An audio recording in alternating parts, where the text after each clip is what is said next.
Vous écoutez Europe 1, il est 8h17. L'interview politique d'Europe 1, Jean-Pierre Elkabbach, vous recevez Bruno Le Roux, le chef de file des députés socialistes. Messieurs, c'est à vous. Bonjour Bruno Le Roux. Bonjour. Et merci d'être avec nous pour partager ces instants de recueillement, d'unanimité nationale qui marquent effectivement tout le pays.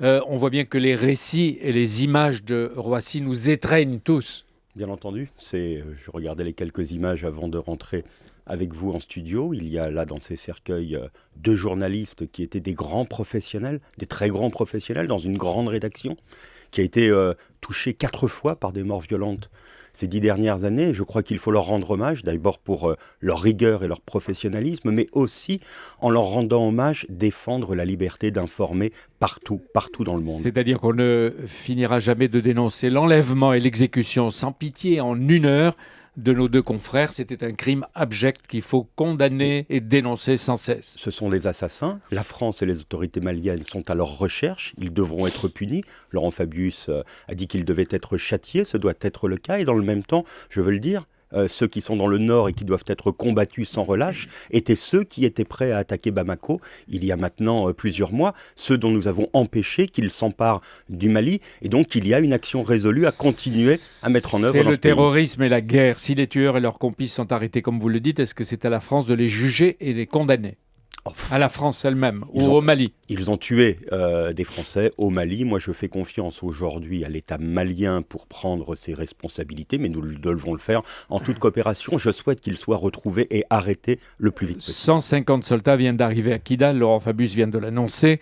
La France renforce donc sa présence dans le nord du Mali et maintient ses soldats plus longtemps que prévu. Est-ce qu'elle n'est pas entrée dans un dangereux enlisement? Non. La victoire possible d'hier, est-ce qu'elle ne risque pas de se transformer en bourbier de longue durée? On voit bien que dans le nord du Mali, il y a un pays qui est aussi grand que la France, avec des groupes qui sont des groupes mobiles, qu'il faut aller chercher avec les services de renseignement. Mais ne rien faire, ce serait les laisser se réorganiser. Et donc aujourd'hui, il y a une transition politique qui se met en place avec le président Keïta, qui forcément demande un peu de temps. Il doit y avoir une transition militaire que la France doit opérer. Mais d'ici là, la France reste. Mais la France doit rester. Est-ce que vous estimez que la France a raison d'aider le Mali, l'Afrique et peut-être même l'Europe à résister aux bandes fanatiques des salafistes? Mais bien entendu, aujourd'hui, c'est notre sécurité, c'est la sécurité des Français que nous défendons aujourd'hui par notre présence dans le nord du Mali, en dehors de l'hommage que nous devons rendre à ces professionnels qui ont disparu. Bruno Le Roux, une part de l'économie de la Bretagne qui repose sur l'agroalimentaire est en souffrance en ce moment. Pour autant, faut-il accepter les violences et la casse, comme hier à la sous-préfecture de Morlaix? Les auteurs des violences, quels qu'ils soient, doivent-ils être sanctionnés? Mais bien entendu, il ne peut pas y avoir de violence aujourd'hui, surtout quand le dialogue est organisé, surtout quand l'espoir doit être rendu. Il y a eu des mesures qui étaient des mesures, je dirais, de bon sens. Quand il y a une taxe, et cette taxe, on pourrait en parler, parce que je pense qu'elle soulève beaucoup de questions et qu'elle soulève beaucoup de problèmes, dans son calcul comme dans ses modalités de choix. Mais quand il y a une suspension de cette taxe, c'est bien pour reprendre le chemin du dialogue, d'abord pour traiter les difficultés immédiates, très bien. Celle de l'agroalimentaire. Mais le gouvernement ouvre donc un dialogue pour créer un pacte d'avenir sur la Bretagne, après les drames déclenchés par l'annonce de l'application de l'écotaxe. Mais pourquoi le dialogue n'a pas eu lieu avant? Est-ce qu'il ne faut pas revoir la méthode de fonctionnement et du gouvernement? Et la méthode de fonctionnement, parce que vous dialoguez après avoir pris la décision. Mais attendez, la taxe a été votée en décembre 2008, il y a maintenant 5 ans. Le décret d'application qui s'applique aux transporteurs est paru le 6 mai 2012, c'est-à-dire le jour du second tour de l'élection présidentielle. C'est bien les mauvais coups qui ont été faits par la majorité précédente. Depuis, il y a du dialogue, il y a une mise en place qui a été différée, et pour autant, il y a aujourd'hui des soucis. Non, je ne suis pas un optimiste, j'essaye de traduire la situation qui n'est pas celle de l'enlisement, mais qui doit être celle du dialogue. Le ministre de l'Agriculture, Stéphane Le Foll, a prévu de se rendre vendredi en Bretagne. Est-ce qu'il doit s'y rendre si la casse continue? En tout cas, il faut le dialogue. Moi, je pense qu'il faut isoler ceux qui sont aux gens. Si la casse continue, il y va. Oui, je pense qu'il y a aujourd'hui une grande majorité des Bretons, des acteurs sociaux qui veulent débattre, qui veulent se réunir. Moi, je prendrai par exemple, dans les prochains jours, l'initiative à l'Assemblée nationale de réunir les 22 parlementaires bretons, socialistes et de gauche du groupe avec... J'inviterai Anne Lauvergeon qui a rendu un rapport au président de la République sur les filières d'innovation et notamment sur l'agroalimentaire de demain. Eh bien, je veux que nous nous emparions de cet espoir et que nous l'animions. Parce que j'ai en ligne pour Europe 1 avec nous Aurélie Filippetti, le ministre de la Communication et de la Culture. Bonjour. Bonjour.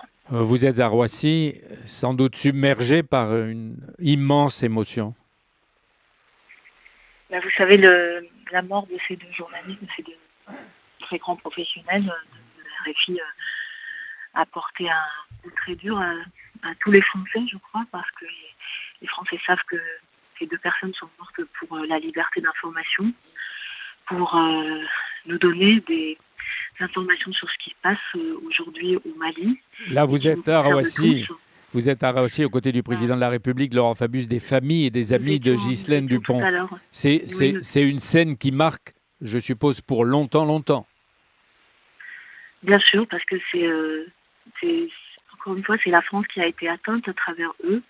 Et ils sont morts en héros de la liberté de la presse et de la démocratie. Vous savez, la liberté de la presse, c'est une des pierres angulaires de toute société démocratique.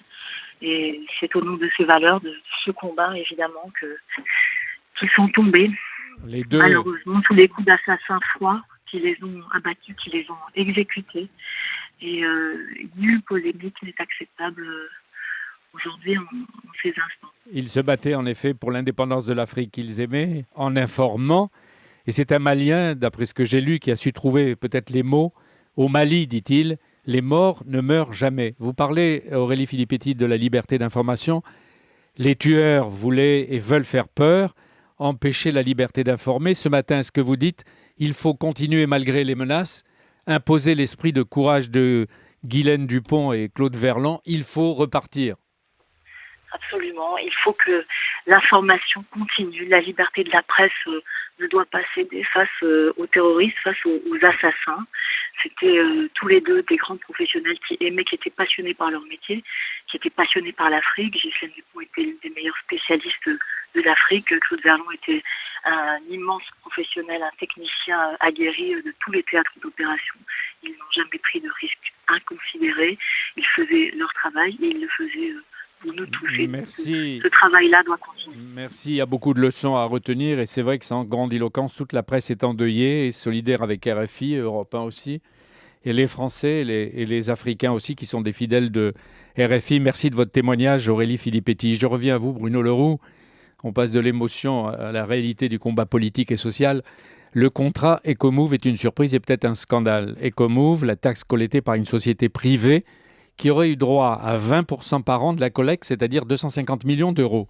Pourquoi personne d'entre vous ne l'a remarqué plus tôt et éventuellement dénoncé ? Pourquoi ? Écoutez, il y a eu un travail d'enquête qui est fait depuis maintenant plusieurs mois sur cette société. Qu'est-ce qu'il donne ? Mais je crois qu'il y a aujourd'hui nécessité d'aller plus loin dans l'enquête et à avoir, François Rebsamen veut faire au Sénat une commission d'enquête sur les conditions. Aujourd'hui. Mais en tout cas, il faut la déclencher rapidement, d'abord parce que l'État est dans une situation difficile, a été mis dans une situation difficile à cause de nos prédécesseurs. Qu'est-ce que vous avez appris sur Ecomove ? Par exemple, il semblerait qu'il y ait eu un certain nombre de liens entre la société qui a conseillé, qui a préparé le marché, celle qui l'a obtenu, qu'il y a eu des appels d'offres sur lesquels les uns se sont mis en avant, ensuite se sont retirés. Il y a toute une série de choses. Qui est concerné ? Je ne sais pas, justement. Et quand je vois la façon dont aujourd'hui, dans le précédent gouvernement, on essaye de s'extraire de cette affaire en prenant des précautions, quand je vois les circonvolutions des uns et des autres, je me dis qu'il y a nécessité à enquêter encore plus et encore mieux. Bruno Leroux, le président de la République est attaqué. Le gouvernement, en dehors de quelques ministres solides, n'en parlons pas. Le choix serait, selon l'establishment, un remaniement très vite ou une dissolution. Est-ce que ce serait la solution politique ou un harakiri ? Mais nous ne sommes ni en mai 1958, ni en mai 1968. Ceux qui veulent faire croire aujourd'hui à un pays qui est un pays où rien ne fonctionnerait, eh bien, ils ne voient pas la réalité en face. Le président, il a une politique. Il veut redresser le pays et ensuite entamer les grandes réformes. Est-ce qu'il peut ne pas bouger ? Mais si je vous faisais la liste tout simplement de ce que nous avons fait depuis un an et demi, vous verriez alors que nous bougeons à chaque moment, toutes les semaines, tous les mois, et qu'il faut du sang-froid dans cette situation pour tenir bon. Peut-être que la majorité devrait jouer tout son rôle pour permettre au président de poser encore mieux son discours en faisant un travail plus cohérent sur le terrain. Il va réorganiser l'Élysée, c'est vrai qu'il va réorganiser l'Élysée. Vous le souhaitez, vous ? Il pourrait le réorganiser, mais enfin, je ne vais pas jusqu'à lui demander de le faire. Eh bien, merci beaucoup Bruno Leroux d'être venu ce matin sur Europe 1 répondre aux questions de Jean-Pierre Elkabbach.